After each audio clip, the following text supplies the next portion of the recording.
ચાલો હવે આપણે જોશું આગળના લેક્ચરમાં આપણે જોયું હતું કે આવી કંઈક પ્રક્રિયા મેં એક લખેલી હતી.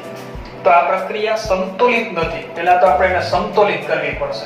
શા માટે સમતોલિત કરવી પડે? તો આપણે ધોરણ 9 માં એક નિયમ ભણી ગયા હતા. નિયમનું નામ છે દળ સંચયનો નિયમ. યાદ હોય તો બધાને ધોરણ 9 ની અંદર દળ સંચયનો નિયમ આવે છે. અને આ દળ સંચયનો નિયમ કંઈક એવું કહે છે કે પ્રક્રિયા દરમિયાન દ્રવ્યનું નવા સર્જન નથી થતું કે જૂના દ્રવ્યનો નાશ નથી થતો, માત્ર એક દ્રવ્યનું બીજા દ્રવ્યોમાં માત્ર રૂપાંતરણ થાય છે. તો એ નિયમ પ્રમાણે પ્રક્રિયા થયા પહેલા અને પ્રક્રિયા થયા પછી બંનેમાં તત્વોની સંખ્યા સરખી રહેવી જોઈએ, તો જ દળ સંચયના નિયમનો છે એ પાલન થાય છે. પરિણામે પ્રક્રિયકોમાં અને નિપજોમાં બેયમાં તમારે તત્વોની સંખ્યા સરખી હોવી જોઈએ. દાખલા તરીકે આ સમીકરણ છે જે આપણે આગળના લેક્ચરમાં જોયું તો કે મેગ્નેશિયમની પટ્ટીને ઓક્સિજનની સાથે સળગાવો છો તો મેગ્નેશિયમ ઓક્સાઇડનું રૂપાંતર થાય છે. પરંતુ તમે જોશો આ પ્રક્રિયકોમાં તો ઓક્સિજન છે એ પ્રક્રિયકમાં 2 ઓક્સિજન છે, જ્યારે નિપજમાં માત્ર એક જ ઓક્સિજન છે.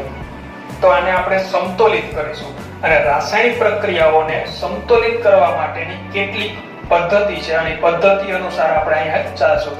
તો આ પદ્ધતિને કેવી રીતે અનુસરવું એના થોડાક મુદ્દા મેં આ તરફ લખેલા છે. તો સૌપ્રથમ એ મુદ્દા ઉપર આપણે ચાલીએ. તો પહેલો મુદ્દો કે સૌપ્રથમ રાસાયણિક સૂત્રની ફરતે બોક્સ બનાવો. તો સૌપ્રથમ સંતુલિત કરવાનું પહેલું સોપાન છે કે રાસાયણિક સૂત્ર જેટલા પણ આપેલા છે એ ફરતે આપણે બોક્સ બનાવશું.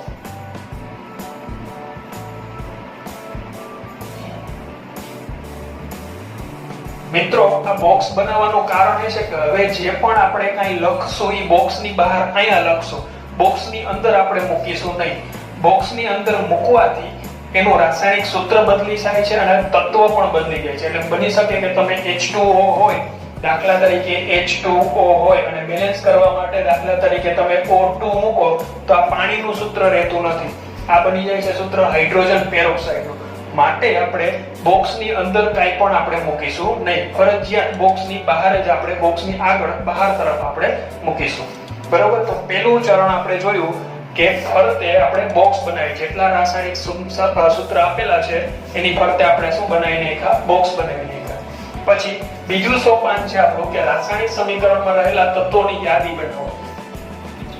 તો આપણે અહીંયા જોશું કે રાસાયણિક સમીકરણમાં આ બાજુ આપણે કેટલાક તત્વો આપેલા છે. મેગ્નેશિયમ છે, ઓક્સિજન છે. સામે નિપજમાં પણ મેગ્નેશિયમ અને ઓક્સિજન છે. તો અહીં જોઈએ તો તત્વોની યાદી બનાવીએ તો મેગ્નેશિયમ છે, ઓક્સિજન છે. એવી જ રીતે આ બાજુ પણ કેટલા છે? મેગ્નેશિયમ અને ઓક્સિજન છે. પછી એની સંખ્યા સાથે ગણવાની છે. લખેલું છે કે આને સંખ્યા લખો. તો મેગ્નેશિયમ કેટલા છે? તો અહીં લખેલું મેગ્નેશિયમ 1 છે, ઓક્સિજન 2 છે. આ બાજુ મેગ્નેશિયમ 1 છે અને ઓક્સિજન પણ 1 છે. તમે જોશો કે ઓક્સિજન છે એ પ્રક્રિયકમાં 2 છે, જ્યારે ઓક્સિજન નિપજમાં માત્ર 1 છે. એટલે કે આ પ્રક્રિયા છે એ સમતોલિત છે નહીં. બરોબર છે? તો આપણે એને સમતોલિત કરવી પડશે. કેવી રીતે સમતોલિત કરી શકાય? તો જ્યાંથી સંખ્યા ત્યાર પછીનું સોપાન છે જેની સંખ્યા સૌથી વધુ હોય, એટલે કે આ બાજુ જો તો ઓક્સિજન અહીંયા 2 છે, બાકી બધા 1 છે. બરોબર? વધુ ઓક્સિજન 2 છે તો ત્યાંથી આપણે સમતોલિત કરવાનું ચાલુ કરશું. તો પ્રક્રિયકોમાં ઓક્સિજન 2 છે, જ્યારે નિપજોમાં ઓક્સિજન માત્ર 1 છે. તો એને મારે 2 કરવા માટે 2 વડે ગુણવા પડશે. તો ઓક્સિજન 2 કરવા માટે બોક્સની બારે મારે બગડો મૂકો, કેમ કે આપણે હમણાં કીધું એમ બોક્સની અંદર તો આપણે મૂકી નહીં શકીએ.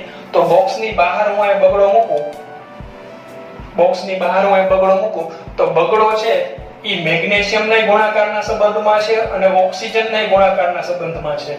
તો 2 ઓક્સિજન તો થઈ ગયા, પણ સાથે સાથે મેગ્નેશિયમ આપણે કેટલા થઈ ગયા? 2 થઈ ગયા.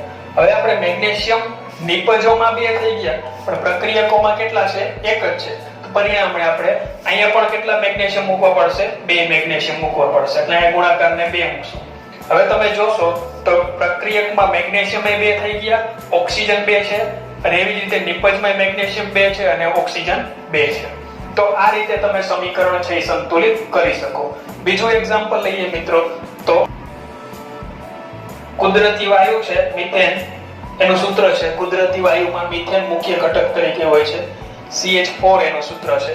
જો એને તમે ઓક્સિજનની હાજરીમાં સળગાવો, ઓક્સિજનની હાજરીમાં તમે એને સળગાવો તો મિથેન છે એ ઓક્સિજનની હાજરીમાં સળગી અને કાર્બન ડાયોક્સાઇડ અને પાણી આપે છે. કાર્બન ડાયોક્સાઇડ અને પાણી આપે છે. તો હવે આ પ્રક્રિયા તમે જોશો તો સંતુલિત છે કે નહીં તમારે ચેક કરવું હોય તો જોઈ લેવાનું કે પહેલું સ્ટેપ શું છે તો કે બધાની ફરતે બોક્સ બનાવવાના.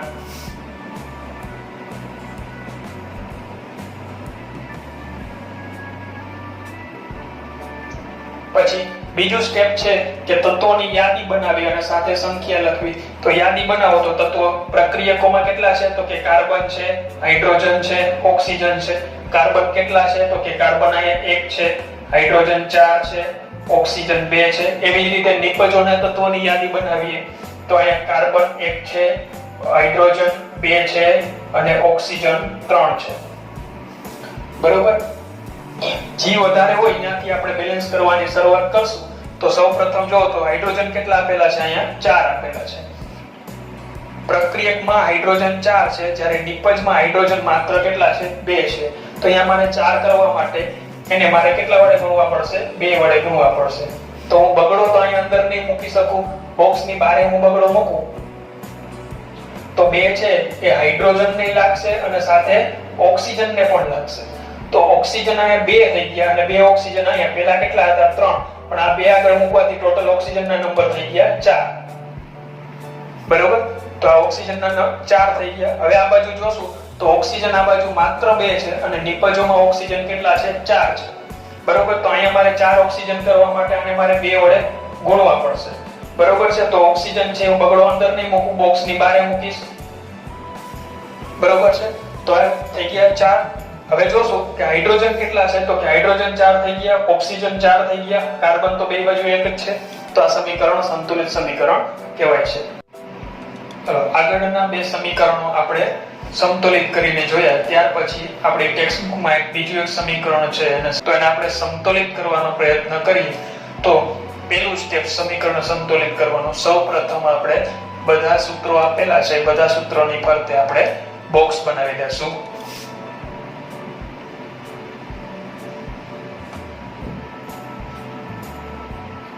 બધા સૂત્રોની ફરતે બોક્સ બનાવ્યા બાદ હવે આપણે કાઈ પણ જે મૂકશું એના સહગુણક તરીકે એ સહગુણક આપણે બોક્સની બહાર મૂકશું, બોક્સની અંદર મૂકીશું નહીં.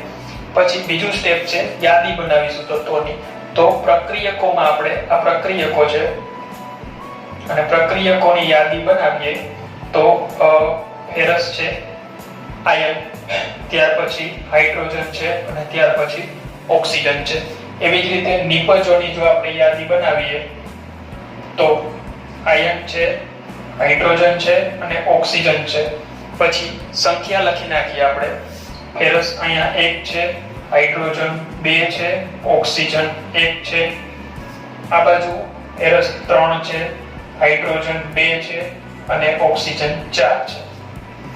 ત્યાર પછી નિયમ પ્રમાણે સૌથી વધારે સંખ્યા હોય પ્રક્રિયકો અને નિપજો બંનેમાંથી સૌથી વધારે સંખ્યા હોય ત્યાંથી સંતુલિત કરવાની પ્રક્રિયાઓ શરૂ કરવી. તો જોઈએ તો નિપજોમાં ઓક્સિજન છે એ સૌથી વધારે છે. બરોબર. અને જ્યારે પ્રક્રિયકમાં ઓક્સિજન માત્ર 1 જ છે. તો ઓક્સિજન અહીંયા 4 કરવા માટે મારે અહીંયા પ્રક્રિયામાં 4 વડે મારે એને ગુણવા પડશે. તો જોઈએ ઓક્સિજન અહીંયા છે પણ અહીંયા તો હું 4 મૂકી નહીં શકું. બોક્સની બહાર સહગુણકમાં હું અહીંયા 4 મૂકીશ તો 4 છે એ હાઇડ્રોજનને ગુણાકારના સાથે સંબંધમાં છે. તો હાઇડ્રોજનને પણ 4 ગુણશે, 2 હતા 4 સાથે ગુણે એટલે 8 હાઇડ્રોજન થઈ જાય. અહીંયા થઈ ગયા 8. તો સાથે જોશો કે હાઇડ્રોજન પ્રક્રિયકોમાં 8 છે પણ નિપજોમાં માત્ર કેટલા છે 2 છે. તો એને આપણે 8 કરવા માટે એને આપણે કેટલા વડે ગુણશું 4 વડે. તો અહીં હાઇડ્રોજન બોક્સની બહાર આપણે કેટલા મૂકીશું સહગુણકમાં 4. બરોબર છે. જો તો ઓક્સિજન 4 થઈ ગયા પ્રક્રિયકોમાં, નિપજોમાં પણ 4 છે, હાઇડ્રોજન 8 છે પ્રક્રિયકોમાં, નિપજોમાં 8 છે. અને હવે એપી જોઈએ આયન પ્રક્રિયકોમાં 1 છે જ્યારે નિપજમાં 3 છે. તો આપણે સરખા કરવા માટે 1 ને આપણે 3 વડે ગુણીશું અને 3 છે એ બોક્સની બહાર આપણે મૂકીશું. તમે જોશો તો પ્રક્રિયકો અને નિપજો બેમાં તત્વોની સંખ્યા આવે સરખી થઈ. તો આ રીતે તમે બધા સમીકરણો છે એ સંતુલિત કરી શકો. ચાલો મિત્રો હજી વધુ એક આપણે રાસાયણિક સમીકરણ સંતુલિત કેવી રીતે થાય આપણા ટેક્સ્ટ બુક ની અંદર પ્રશ્નોમાં એક આપેલું છે જેમાં તમને શાબ્દિક રીતે વર્ણન આપેલું છે, બરોબર. અને શાબ્દિકને તમારે સૌપ્રથમ પહેલા તમારે એને રાસાયણિક સૂત્રમાં ફેરવવા પડશે અને રાસાયણિક સૂત્રમાં ફેરવ્યા બાદ તમે એને સંતુલિત કરી શકશો. તો પહેલા તો રાસાયણિક સૂત્ર કેવી રીતે બનાવાય, તો રાસાયણિક સૂત્ર બનાવવાની કેટલીક રીતો છે જે આપણે 9મા ધોરણમાં આવી ગયા હતા. તો એક એક્ઝામ્પલ આપતો જાઉં તો જોઈ લેજો. સૌપ્રથમ પહેલું છે બેરિયમ ક્લોરાઇડનું સૂત્ર કેવી રીતે આવે. તો સૌપ્રથમ પહેલા બેરિયમની સંજ્ઞા લખવાની, અહીંયા ક્લોરીનની સંજ્ઞા લખવાની, પછી બેરિયમની નીચે સંયોજકતા લખવાની, નીચે સંયોજકતા, ક્લોરીનની નીચે સંયોજકતા લખવાની, બરોબર છે. પછી આ રીતે એરો મારી દેવાના ચોકડીમાં. તો B એ કેટલા છે તો કે 1 અને Cl કેટલા છે તો કે 2. તો એનું સૂત્ર થાય BaCl2, બરોબર છે. આ રીતે બેરિયમ ક્લોરાઇડ નું સૂત્ર આવશે. ત્યાર પછી એલ્યુમિનિયમ સલ્ફેટ નું સૂત્ર કેવી રીતે આવે તો કે એલ્યુમિનિયમની સંજ્ઞા એલ્યુમિનિયમ Al, સલ્ફેટ એટલે SO4. આ પણ ધોરણ 9 માં આવેલું છે. આયનો આવતા એક પરમાણુય, દ્વિપરમાણુય અને બહુપરમાણુય આયનોમાં છે આ, બરોબર. એલ્યુમિનિયમની સંયોજકતા થાય 3, એલ્યુમિનિયમની સંયોજકતા થાય 3 અને SO4 ની સંયોજકતા થાય 2. આ પ્લસ હોય છે, આ માઈનસ હોય છે. પછી એલ્યુમિનિયમને આ રીતે એરો મારશું, SO4 ને આ રીતે આપશું. તો એલ્યુમિનિયમ કેટલા છે તો કે 2 અને SO4 કેટલા છે તો કે 3. તો અહીં SO4 પછી કૌંસની બહાર તગડો આ રીતે કરવાનો છે, બરોબર. તો આ એનું સૂત્ર થઈ ગયું એલ્યુમિનિયમ સલ્ફેટ. ત્યાર પછી બેરિયમ સલ્ફેટ નું સૂત્ર જોઈ લઈએ. તો બેરિયમની સંજ્ઞા 2, Ba, સલ્ફેટ એટલે SO4, બેરિયમની સંયોજકતા થાય 2, SO4 ની સંયોજકતા થાય 2.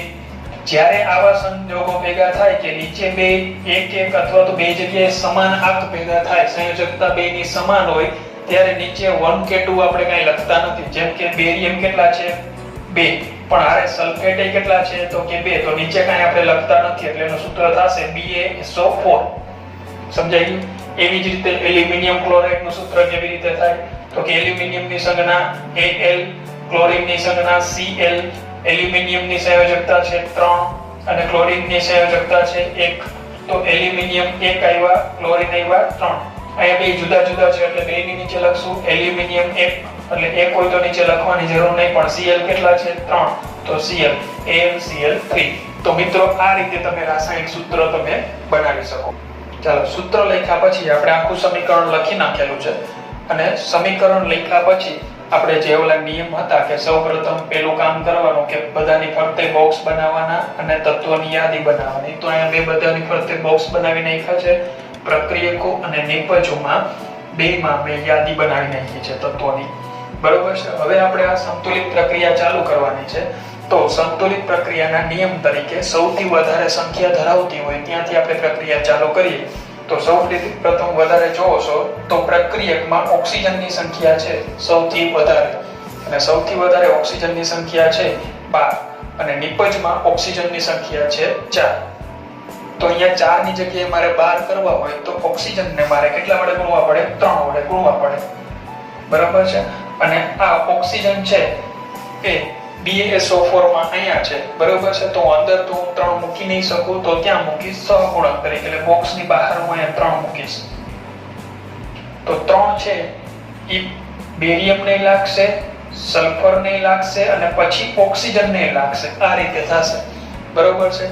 તો બેરિયમ ને તગડો લાગે તો અહીંયા બેરિયમ 3 થઈ ગયા. તો નિપજમાં બેરિયમ 3 થઈ ગયા તો પ્રક્રિયકમાં પણ સાથે આપણે કેટલા કરવા પડે? 3 કરવા પડે. તો પ્રક્રિયકમાં 3 કરો તો બોક્સની અંદર નહીં મૂકી શકીએ, આપણે ક્યાં મૂકશું? બોક્સની બહાર મૂકીશું. તો બોક્સની બહાર 3 મૂકશું તો 3 બેરિયમને તો લાગશે પણ સાથે કેટલાને લાગશે? ક્લોરીનને પણ લાગશે. તો ક્લોરીન કેટલા થઈ ગયા? અહીંયા 6 થઈ ગયા.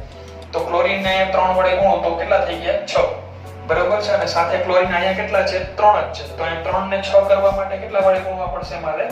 2 વડે, બરોબર. તો અહીંયા 2 છે હું બોક્સની બહાર મૂકીશ, બરોબર છે. તો બોક્સની બહાર હું અહીંયા 2 મૂકું, બરોબર છે. તો બોક્સની બહાર મૂકું તો ક્લોરીન તો થઈ ગયા 6, પણ એલ્યુમિનિયમ પણ સાથે કેટલા થઈ ગયા? 2 થઈ ગયા, બરોબર. અને આ બાજુ તો ઓલરેડી એલ્યુમિનિયમ 2 તો છે જ. અને સલ્ફર જો, સલ્ફર કેટલા છે? 3 છે આ બાજુ, તો આ બાજુ પણ સલ્ફર 3 થઈ ગયા છે.